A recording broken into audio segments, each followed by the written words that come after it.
एक बार फिर से स्वागत है बच्चों मेरे इस वीडियो में। अब हम लोग पाठ 6 का दूसरा भाग लिखित प्रश्न देखेंगे। इसमें लिखित प्रश्न का तीसरा प्रश्न है, मंजूषातः अव्यय पदम चित्वा वाक्यानि पूर्यत। इसमें मंजूषा में शब्द दिए गए हैं, उसमें से देख के आपको ये 5 प्रश्न है उसमें भर देना है। पहला प्रश्न है, वैसे मैंने यहाँ क ख ग घ अंग लिख दिया, आप भी चाहे तो ऐसे लिख के होमवर्क भी बना सकते हैं और वैसे मैं यहाँ बता रही हूँ। तस्य परिवारे षट् कन्या द्वौ डैश पुत्रो वर्तन्ते, अर्थात यहाँ खाली जगह में इसमें से खोज के तो पुत्रो वर्तन्ते। कन्यासु तीसरा एव विद्यालये गच्छन्ति, यहाँ एव भरना है। हरिप्रसाद सदा चिंताग्रस्तो वर्तते, डैश के जगह में सदा भरना है, यहाँ डैश पहले ही है, इसमें एवं भरना है। संपन्न हरिप्रसाद प्रतिवेशिन रघुदासस्य निर्धनस्य प्रसन्नतायै ईर्ष्यति। इसी तरह 5वें प्रश्न में है, बिंदु प्रकाश अति मेधावी वर्तते, डैश मेधावी तो अति मेधावी। इस तरह से यह तीसरा लिखित प्रश्न समाप्त होता है। अब हम लोग चौथे प्रश्न की तरफ बढ़ें।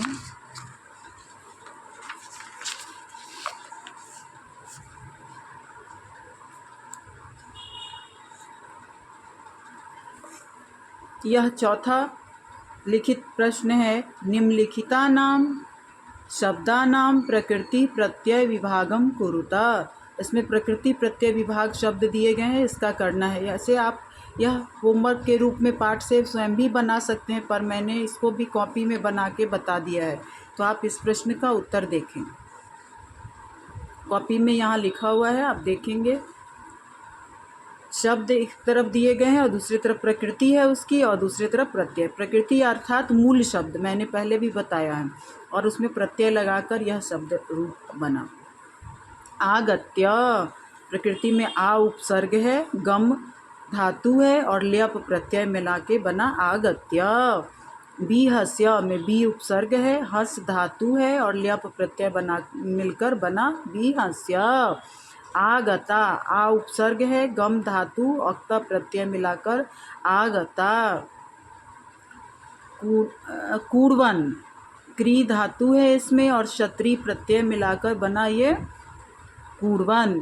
इसी तरह तीष्ठन शब्द है, स्था धातु है और क्षत्रि प्रत्यय मिलाकर ये बना तीष्ठन। पीवन, पा धातु और क्षत्रि प्रत्यय मिलाकर बना पीवन। इसी तरह मृत, मृ धातु है और अक्त प्रत्यय लगाकर बना मृत। इस तरह से ये चौथा प्रश्न आपका समाप्त होता है। और फिर 5वां प्रश्न हम लोग देखें पुस्तक में, अधोलिखितानां शब्दानां प्रयोगेन वाक्य निर्माणं कुरुता। इसमें शब्द दिए गए हैं और इससे आपको वाक्य निर्माण करना है, तो आप पुस्तक से स्वयं भी कर सकते हैं। जैसे मैंने इसमें बना दिया है, आप कॉपी में बना दिया है, तो आप इसे देखें और चाहें तो बना सकते हैं देखकर। पहला है गृहे, मम गृहे अनेके जना सन्ति, मेरे घर में अनेक लोग रहते हैं। सदा, त्वं सदा क्रीडसि, तुम हमेशा खेलते हो। सह स्वपरिवारेण सह सुखेन तिष्ठति। तत्र एकः नरः अस्ति, यदा कदा मम गृहे ग्रामात् जना आगत्य तिष्ठन्ति। वर्तते, रघुदासः नगरे सुखी वर्तते। जना गृहं गच्छन्ति। इस तरह से आप वाक्य बना सकते हैं। इसके अलावा दूसरा कोई वाक्य भी आप बना सकते हैं। अब हम लोग देखें 7वां प्रश्न, अधोलिखितानां पदानां लकारं पुरुषं वचनश्च लिखत। इसमें नीचे दिए गए हैं बॉक्स में कुछ शब्द, पदानी अर्थात शब्द, धातु उसका लिखना है, लकार लिखना है, पुरुष लिखना है और वचन लिखना है इसके सामने। हालांकि इस किताब में तिरछा दिया है, अगर आपकी किताब में सामने हो तो आप ऐसे ही इसको देख के, मैंने एरो का चिन्ह ऐसे दे दिया इसीलिए ताकि आप आसानी से समझ सकें। तो ये पहला शब्द है तिष्ठन्ति, इसमें धातु आस्था धातु है, लट लकार प्रथम पुरुष और ये बहुवचन रूप है। भविष्यति इसका भू धातु है, लृट लकार का शब्द है, प्रथम पुरुष एक वचनम। वर्तते वृत्त धातु है, लट लकार प्रथम पुरुष और एक वचन का है ये। भवतः भू धातु लट लकार प्रथम पुरुष द्विवचन।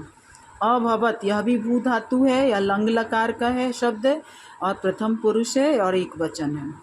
गच्छेयु गम धातु है, विधिलिंग लकार है, प्रथम पुरुष है, बहुवचन है। इस तरह से ये 7वां प्रश्न आपका समाप्त होता है। अब हम लोग देखें 8वां प्रश्न। अधोलिखितानां पदानां लिंगम विभक्तिम वचन च लिखत। नीचे लिखे गए पदों में जो पद दिए गए हैं यहाँ पे ये, इसमें आपको लिंग विभक्ति और वचन को लिखना है। इस यानी शब्द का लिंग विभक्ति और वचन लिखना है आपको। यहाँ भी उसी तरह है, शब्द पद के पीछे ही यहाँ पे लिखा होना चाहिए था इस स्थान पर ये यहाँ लिखा है, तो आप समझ जाइए यहाँ तिरछा इसीलिए दिया हुआ है। तो चूँकि यहाँ पे वो बुक में किताब जो आपकी पुस्तक है, मेरी किताब, उसमें तिरछा है, आपकी किताब में हो सकता है वो सामने हो, पहले की किताब है। पहला शब्द है तासाम। यह कौन सा शब्द है? स्त्रीलिंग शब्द है, षष्ठी विभक्ति है और बहुवचन है। संदेह यह पुल्लिंग शब्द है, प्रथमा विभक्ति एक वचन। कन्यासु यह स्त्रीलिंग शब्द है, सप्तमी विभक्ति है और बहुवचन है। विद्यालये पुल्लिंगम यह पुल्लिंग शब्द है, सप्तमी विभक्ति है और एक वचन। परिवारस्य यह पुल्लिंग शब्द है, षष्ठी विभक्ति और एक वचन है। यदि मेरी लिखावट से आपको दिक्कत हो तो मैं स्पष्ट रूप से बोल रही हूँ, उसे सुन के भी आप लिख सकते हैं। अब हम 9वां प्रश्न देखेंगे। विशेष्य विशेषणयो उचितम मेलनम कुरुता। इसमें एक तरफ विशेषण पद दिए हुए हैं और दूसरे तरफ उसके विशेष्य पद दिए हुए हैं, दोनों को मिलान करना है। तो मैंने यहाँ पे स्वयं नंबर दिया नहीं है, ऐसे मिलान करने में आपको आसानी होगी। तो एक तरफ मैंने 1 2 3 4 5 6 लिख दिया है और दूसरी तरफ क ख ग घ अंग च। आप चाहे तो आप भी ऐसे कर सकते हैं। और यहाँ साइड में मैंने इसका उत्तर भी लिख दिया है, ये आप देख पा रहे होंगे। तो ये उत्तर है इसके, किसका कौन होगा? एक में है, जैसे देखिए विशाले, तो इसका उत्तर है गृहे। एक 2 का तो हो गया ग्राम परिवार, क हो गया स्वकीयम, इसका हो गया विशालम, घ आंसर हो गया।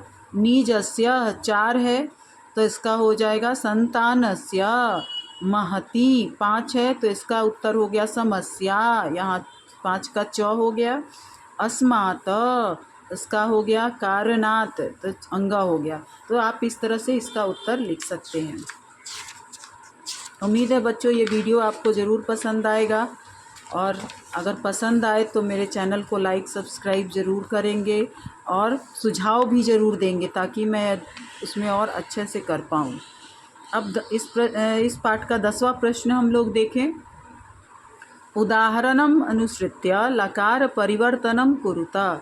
उदाहरण के अनुसार इसमें लकार परिवर्तन, लकार अर्थात काल परिवर्तन करना है। इधर वर्तमान काल दिया हुआ है और इधर भूतकाल, भूतकाल को लंग लकार भी बोलते हैं संस्कृत में। तो वर्तमान काल के वाक्य को भूतकाल में बदलना है।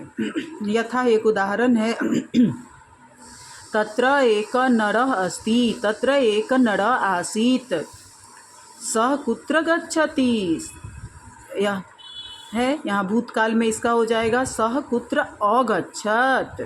ते फलम खादन्ति, भूतकाल में हो जाएगा ते फलम अखादन्। रीता विद्यालये पठति, रीता विद्यालये अपठत्। वृक्षात् पत्राणि पतन्ति, वृक्षात् पत्राणि अपतन्। सः स्वपरिवारेण सह सुखेन तिष्ठति, सः स्वपरिवारेण सह सुखेन अतिष्ठत्। इस तरह से यह 10वां प्रश्न समाप्त होता है। अब इस पाठ का अंतिम प्रश्न है।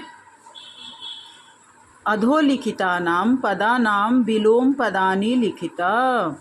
यथा गच्छन्ति, विलोम अर्थात उल्टा शब्द लिखना है ना, उल्टा विलोम पद लिखना है। तो जैसे यहाँ दिया हुआ है गच्छन्ति आगच्छन्ति, जाता है और आता है। उसी तरह सर्वदा, सर्वदा का दो हो सकता है, एकदा भी हो सकता है और यदा कदा भी। संपन्न का विपन्न, निज, पढ़, मूर्ख, बुद्धिमान अर्थात पंडित, ये दोनों हो सकते हैं। धनवान, धनहीन। इस तरह से यह पाठ आपका समाप्त होता है।